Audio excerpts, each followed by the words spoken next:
Hello everyone, it's Annette Green. Welcome, and it is week 32 of 2025, and every week I do a craft or craft related video. And as you can see, I'm going to do a little Halloween fun today, and I haven't played with this yet. I'm going to do it with you, so let's dive in. Okay, and I know I have my own line with Elizabeth Craft Designs. I should be making stuff with my stuff, but we don't have anything Halloween in my line, and I saw this. It was on sale. I think it's still on sale for $45 right now. That's $20 off on the Anna Griffin website, annagriffin.com. If if that sounds familiar, it's the person who makes my wonderful little Empress mini, and I have the big Empress back there, die cutting machine.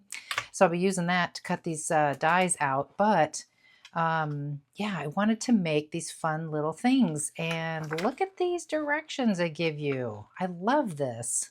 So awesome. And then inspiration sheet on the back. So I think what I want to do is I want to make like a very sweet, cute one.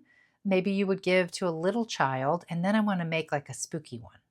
Okay, the first thing I'm going to do though is I'm going to get the dies off of the tape and the packaging that she has them in. And I measured this and I cut, because it's a little flimsy to put a magnet on. I feel like the dies aren't going to stay. I like to use something a little bit more sturdy. So I'm going to, sorry, that's why I don't like the tape. So I have cut a piece of black chipboard. I have a bunch, like scraps.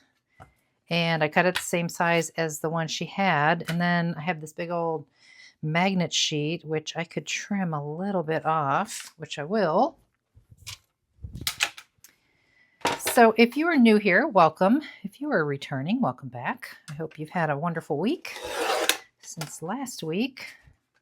Last week I did a planner page, I believe. So if you missed that and you like to look at planner pages, you can take a look. Okay, and I will link these magnet sheets below. These are the ones I use all the time, and I have linked many times, but they're pretty great. I get them, I think, in a pack of 10, and they work really well, especially if you put them on a sturdy kind of surface. So let's just check it out here. I just love this. I love organizing, don't you? So, looks lovely. I'm not sure. Oh, maybe that was at the top. I don't know if it matters. I just want to have enough room for everything.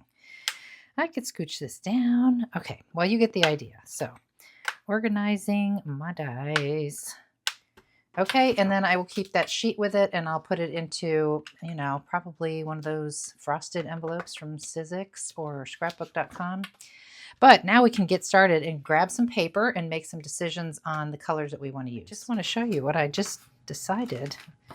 So I was looking for orange in my paper collection. This is Colorful Collective, and I had this sheet with just a few of these cut aparts, and there's this wonderful grungy orange side. Orange and yellow, kind of grungy. But then I saw this. This is one of my favorite papers in the collection, and I have lots of it. It's also orange, but it has all those little swirlies. So maybe it's not going to be cutesy kid style. Maybe it's going to be elegant. Maybe I'm changing my mind. Or maybe I'm going to end up making a third one. We'll see. Okay, look at cute, right? This is going to be the cutesy one for kids. I like it on that paper. I hope you agree. So you have to cut two because it's a box, right? It's like a box with a handle. And I just want to show you that in her directions, if you have the Anna Griffin Empress machine, it does not fit in the mini. Here's the mini. I mean, maybe. Oh yeah, maybe. But then you get this guy. And so you'd need the extended platform, which I have, but maybe you don't. It could work with the mini. But if you use either one, she says to use the bottom plate, the shim, the magnetic plate, matte, whatever, the die, paper, die, and then, of course, the top plate. So because I know, looking at the picture, that we are going to see the underside of, like the back side of this, and we don't really want to see that. I don't have to worry about these because I'm going to put this behind it, this layer right here. And so we'll just see yellow on both sides. That's fine. But there's also the box, like base part that you have to build. So I just need to decide what color I want that to be. Do I want it to be the same pumpkin color? The only thing with this one, unless you cut it double, is you will see the inside. It just has its own layer. Oh yeah, and another tip I wanted to share. So see that? That's a score line to, attach it to your base piece later. It's going to be the bottom of the pumpkin that will fold. So I say this trick all the time. So if you've seen it already, fast forward. But if you haven't, paper grain is very important when you're using things that are scored. Now this one, we're not going to be able to help it too much because there's a score vertical and one horizontal. So, I'll just pick the lesser of two evils kind of thing. But since this has just one score line, I'm going to go with the grain of the paper for that score. So I'm not fighting against it and my cardstock doesn't crack. So you can test that, of course, by doing this to your paper, your cardstock, and whichever way folds a lot easier. And for me, it's this way. That means that is the grain of the paper. So you want to always do it again, make sure you get it right. Yep, that's against the grain, that's with the grain. So you want your scores to go with the grain. Don't fight it. Okay, beautiful. So this will go like so. And oh, we do have a little outline there. Okay, well that's something to think about, and I'll have to remember that when I go to do my other two. For the kids' cutesy one, this is going to be fine, but I almost would like to use maybe darker orange for this back here, but then put the yellow just behind the face. But this is going to be just fine, like I say. This I tested. It does not fit in the Empress Mini because of that little score tab. So you might as well just have the bigger machine out when you're going to do this project if you're going to try it. So we fold on those little score lines, and then I just need to cut my little bases, and I think I'll just go ahead and use that same yellow since we are going to see a lot of the yellow from the sides and from the inside. What's so nice about this is it only takes one 12 by 12 sheet of this yellow, and this piece definitely can fit in the mini. Okay, easy enough. Just fold on all those little score lines. She shows tape in her example over here, but I am going to use some liquid glue just because I'm a little more confident in sliding it into place with glue. Okay, before we get too far, I am going to ink edges, and I'm going to use a color because we don't want this to look vintage, but I also don't want to see the white core. So I'm just choosing Crackling Campfire. So just a little bit darker shade of whatever, you're working with. Since this paper is sort of orangey, I'm just going to use Crackling Campfire. All right, well, I'll do the other. You get it. And then for the yellow pieces, just for that outside frame, I'm going to use something a little darker than the yellow, and that will be Wild Honey. So it just gives it that extra little touch. This isn't necessary. It's just how you like it to look. And I don't know if I'll have to ink the edges of the little side panels that make the actual box. Yeah, I think I will. I'll put a little, we're going to see that top edge, and we might see a little of that side, of course. So, and you could always cover this side part with some pattern paper, if you like. We'll take a look at it. We'll see what we like, but I'm not going to worry about it just yet. I think to get in some of those tricky spots, I'm going to use this little brush. These are, I think they're just from Amazon, these little brushes. If so, I will link them. They're brushes, they're not sponges. So there are sponge ones that are really nice. To me, it does the same kind of job, and I already have a bunch of these, so I'm just going to use this. Even some of those little fingertip kind of daubers, you might be able to get in there, but you see how I can get into the little corners and crevices pretty good. And because of these big blobby smears, I would come in from the back side like I'm doing right now instead of the front. I tend to want to from the front just because it's more comfortable, but you won't get a lot of that if you go off the edge. You know, that's going to happen on the back, not the front. So just something to keep in mind. Okay, I'm ready to go. Let's keep that nice and flat on there. And if I wanted to, I could put my little magnet, because I'm working on my glass mat here, put one on the top and the bottom to hold it in place while I glue it. This one needs to squeak out a little bit more. Yeah, I think that's going to work well. So this is art glitter glue in my precision glue press from My Sweet Petunia. Handy little glue tool. Very easy on your hands, not having to hold and squeeze the bottle. You just squeeze the little trigger. It's been out for quite a while. I know a lot of people have gotten one. A lot of designers are using them in their videos, like me. Okay, so there's a lot of glue. I think we got it. You gotta move quick with art glitter because it wants to dry pretty fast. You could put any glue inside the bottle at all. Some people prefer the Barely Art or the Nuvo that actually comes with it. It has a little longer drying time, which can be handy in certain situations. Okay, isn't that cute? So easy, so cute. All right, I'm going to put a couple magnets on that. Just hold it down and work on the second half. All right, if I understand the directions correctly, we put some adhesive on one of these here tabs and you line it up. Leave this guy folded out flat and you line this up like so, kind of squared up best you can. If you line up with that little corner down there, it should be pretty straight. Okay, and then we will do the same with this one over here on this side.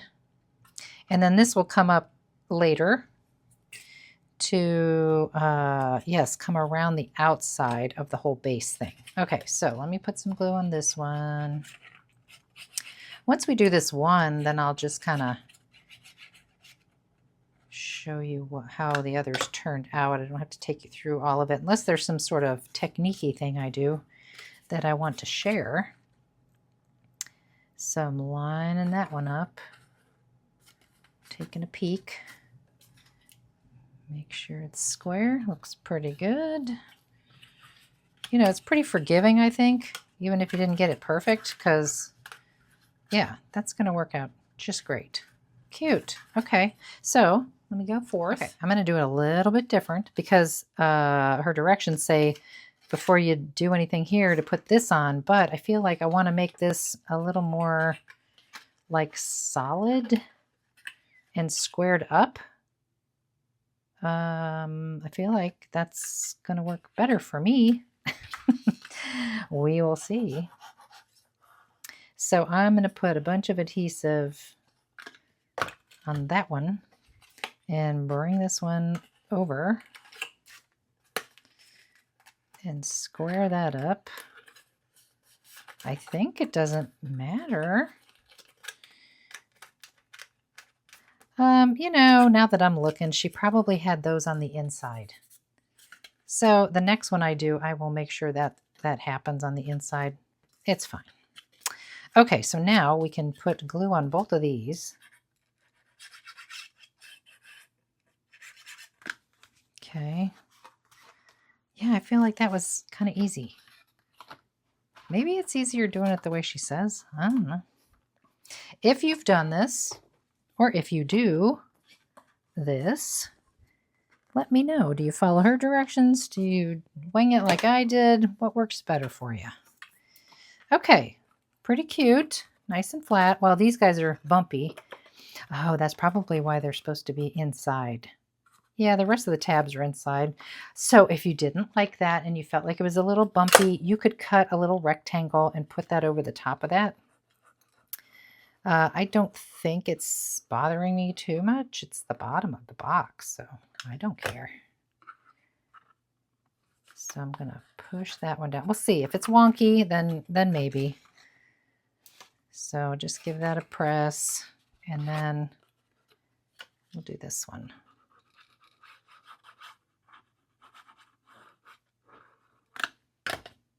Okay. Cute.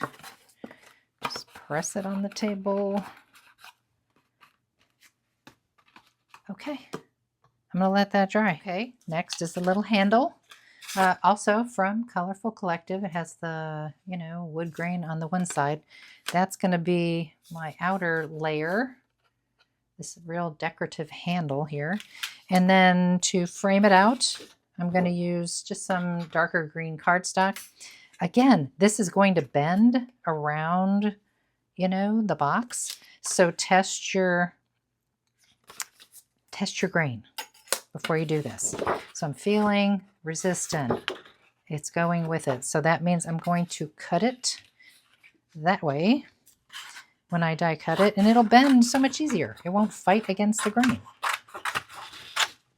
The detail in this die is so great. Look at all the score lines. Can you see them all there? Really pretty. So before I glue this, I'm going to ink this a little bit. And I think I'm going to grab just some Twisted Citron.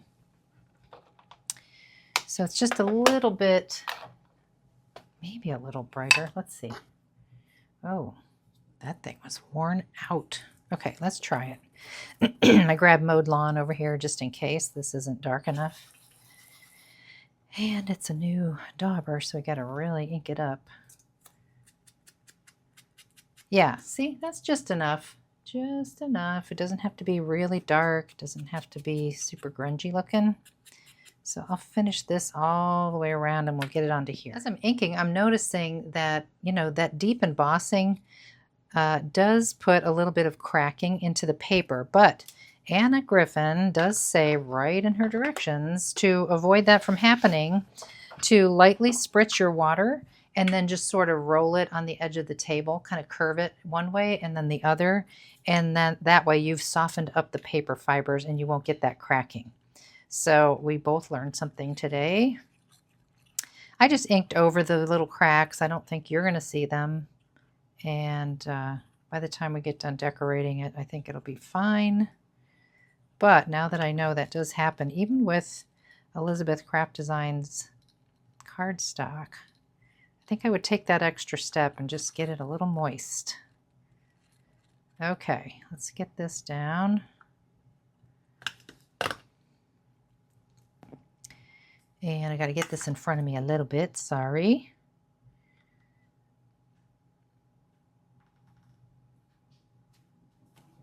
Just take your time with this, make sure you're kind of centered. Okay, and while the glue is still trying to dry, I'm going to give it a little curl. And there's no core, like there's a solid core to my darker green here, so I don't need to ink those edges unless I really wanted to. I feel like it's dark enough, doesn't need it. So now that I have it bent a little, I'm going to set it down and let it dry on a curve like that and think about what other little goodies in this die set I want to use to decorate. Okay, there are two options in this die set. One says, it's like a little label, very fancy looking, Happy Halloween, is embossed like it's in the design. And then the other one is this oval that says trick or treat, but can you read trick or treat? Barely. So I'm wondering, what can we do? What can we do to make that stand out a little better? I think we need to ink it.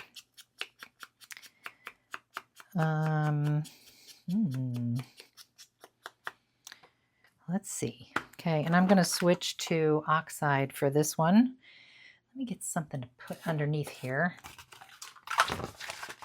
Little piece of nonstick craft sheet, which is really slick on this here glass mat. However, because I have the magnets, this is the Glassboard Studio mat. I keep talking about it in all my videos because it's so fabulous. So I grabbed my oxide little daubers here. I'm going to grab one that looks like carved pumpkin. And I've switched to oxides because they're creamier. And I feel like they're going to blend nicer. Ooh, okay. Well, that's kind of cool. I'll show you in just a second. It does make the words stand out quite a bit better. Let's go with a little darker green now to ink that edge. Ooh, wow. Okay, wasn't expecting that, but I think it's going to be all right. Because if you didn't like it, you could just go in with your oxide and just sort of soften that up. That was real heavy on the green. It must be a brand new mowed lawn. So yeah, this is softening it up a little bit. So you definitely can read it now. It's still pretty faint, but I think it's going to be all right. I think it'll be cute. Okay, and she does give us this as well, just a little extra piece with some leaves. So I did that out of the dark green cardstock, and I might do more. We'll see. But now we can get this glued together. Let's move this out of the way. By the way, yes, I could have done the oxide inking right on the mat and just wiped it up with a baby wipe. I don't know why I didn't. You could do that because I had to clean up the mat anyway. Anyway, okay, now we will get our, how much of this goes on here? Okay, so really just those leaves. I need to put more glue in my bottle, I can tell. Just the little leaf part. And just kind of eyeball center. It's really cute. Let's see how far down she does it over here. About the same. Yep. You could come up even a little higher. I think in her picture she shows it a little bit higher like that. But I've already committed, so I'm going to go down a little bit lower.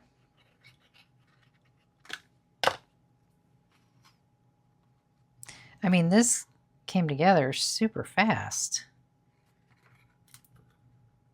And you could stop there, but you know, I got to add my little trick or treat and maybe some little leaves somewhere, somehow. Oh, that's cute.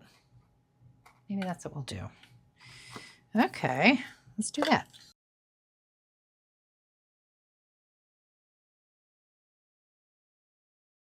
Okay, put a little foam tape on that just to pop it up.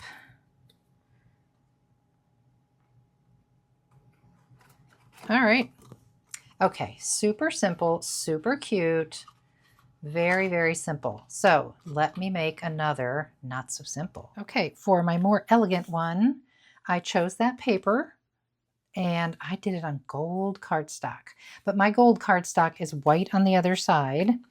I did gold for the sides as well. So the whole inside would be white, and that's fine. But what I decided was I was going to cut more of that same die that had the tab down here. And I want to line it with this pretty paper. So you just have to cut off that tab from the paper after you die cut it. So I'm going to glue that in there. I've already inked the edges. I'm going to do that to both. Now I just wanted to point out to you that I'm not going to do anything to the eyes originally, or the mouth or the nose. Originally I thought that I would pop in this kind of textured creamy colored paper, but I think it kind of takes away from the elegance of it. You know, it just doesn't look as like grown up. But don't forget to save these pieces, because I guarantee you, once you start making one of these, you're going to want to make several, and you're going to want to try to switch up the papers and the colors. And you could make like a purple one, and you could pop in this orange mouth. So save those little bits. I'm even going to save those off-white ones that I made just in case I'm going to use them, make another one. But let me get these inside, and then I will be back. To line the inside, I just die cut it again.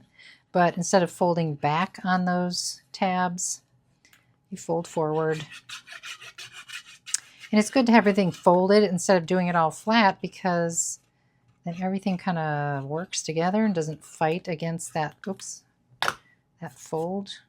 Yeah. You don't need this bottom panel for the second one. You'll see. So just pick these up and work them together kind of folded, because they're going to be folded. If you do it flat, you're just fighting against it. And the papers may slide out of position as you fold them. Even if the glue is dry, then it might crack. So it's better to just kind of do it with it folded up. And I can tell right now that I'm going to need to trim. See here? See that little blue edge? That's the underside of my pretty orange paper. I mean, it's just because it's on a fold like that. You've got to trim it away. So I'll do that to the other one as well. Like I said, don't need this down here because the other one's going to overlap it. So just need that. Well, I was making it. I got hungry. I went to get something to eat. I came back, totally forgot to film the process, but you've seen the assembly with the very simple one. So this is just a way to dress it up. This one used a lot of gold. I lined the inside entirely with the same paper from the outside. I introduced an old stamp and die set that is still around. Layered labels. Has all these wonderful stamps, which you can't see very good in the package. And then all occasion greetings, all these little teeny tiny phrases. And then the die set is the layered labels die set. This comes into play in the next one, the spooky one. But this is the label that I used here. And you can see that it's been embossed with the stamping and then stamped in black for Happy Halloween. Just pulled some flowers from my stash, did a little cute thing on the top there. So a very elegant, like girly kind of Halloween box. And then our spooky one was the most fun for me because I'm a little bit more like this.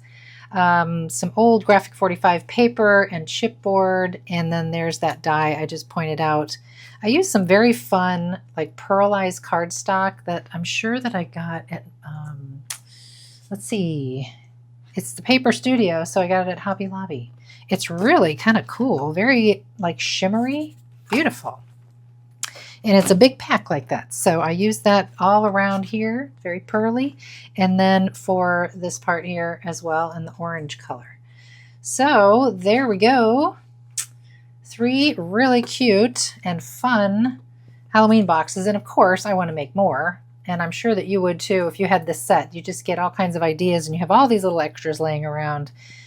And you just want to make a whole bunch. So these would be really fun for a Halloween party or for a girl's lunch or, you know, whatever, for little kids to give out. Fill it up with little treats at Halloween time. So I hope you enjoyed it. I hope that you might give this a try if you have that die. And I will see you next week in the next crafty video.